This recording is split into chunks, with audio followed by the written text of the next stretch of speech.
Hi, my name is Yasmin Rahman and I am the author of All the Things We Never Said and my newest release, This Is My Truth. I'm going to be reading a little bit for you from chapter 5 of This Is My Truth. I'm woken in the middle of the night by the sound of my door clicking open. In my half-asleep state, I of course assume it's a burglar coming to stab me, so I push myself back against my headboard, heart already pounding. But then I hear it. Hear the noise that's dominated the nights in our home for so many years now. Abul's deep baritone rumbles up the stairs and through the walls. There's a shadow at the door. Ismail. I guess Abul's good mood from earlier about my fake upcoming good grades could only last so long. "You think it's funny, do you?" I hear booming from the living room.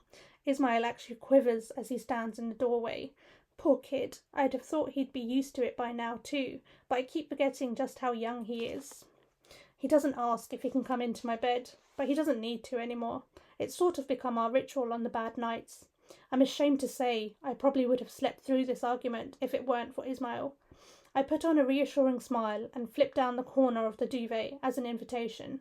He starts to approach, but suddenly stops halfway. Before I can ask him what's wrong, he turns around to go and close the door, to close out the shouting. Well, to an extent. You can still hear it, but it's muffled. It's dark in the room now, so our senses are tuned to listen to the noise. "You're a fucking idiot!"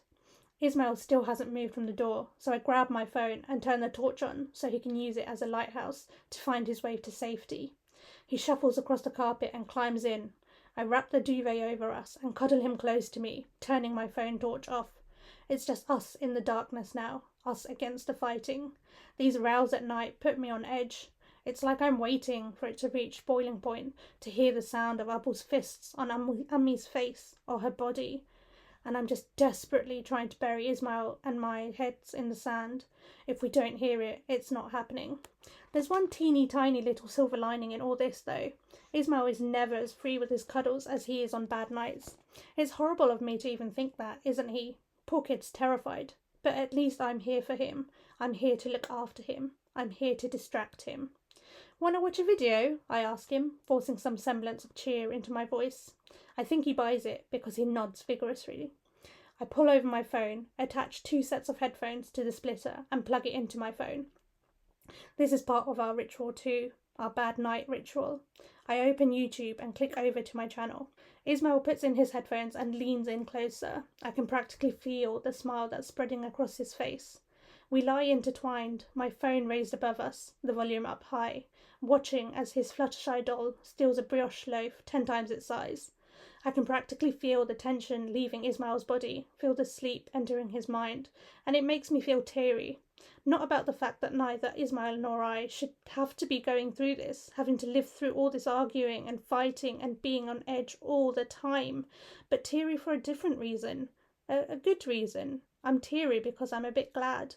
Glad we have this, we have each other. Our sibling bond is something that cannot be broken. When Ismail most needs a distraction or cheering up, I'm there for him, and so are these videos I make. I'm glad there's something that can make him feel less stressed, less upset, and I'm glad I can be the one to give him that. I can hear Ismail's breaths getting deeper and slower. When I know he's probably asleep, I take off both of our headphones. There's silence in the room now, so the shouting from downstairs comes through clearly. I have my own bad night ritual, which takes place only when I'm alone or Ismail's asleep. I open up the camera on my phone and turn it on selfie mode. I let the screen illuminate my face as I record about 20 seconds of video, just my face staring into the camera as Abul's voice rises and rises in the background. I see myself flinch when I hear him hit her. I started doing this a few years ago, just filming randomly every time I'm awake and something like this is happening with my parents. I can't explain it, maybe just to document it, to acknowledge it's happening, to know it's not all in my head, to know that even though both my parents will pretend nothing is wrong, something is. I can't explain it. It's become a habit I can't get out of. I don't look at the videos after I film them, and I definitely don't upload them to the internet. I just keep them in a folder on my phone. When I'm done, I swap over to Spotify, put my earbuds back in and beg Taylor Swift to sing me to sleep.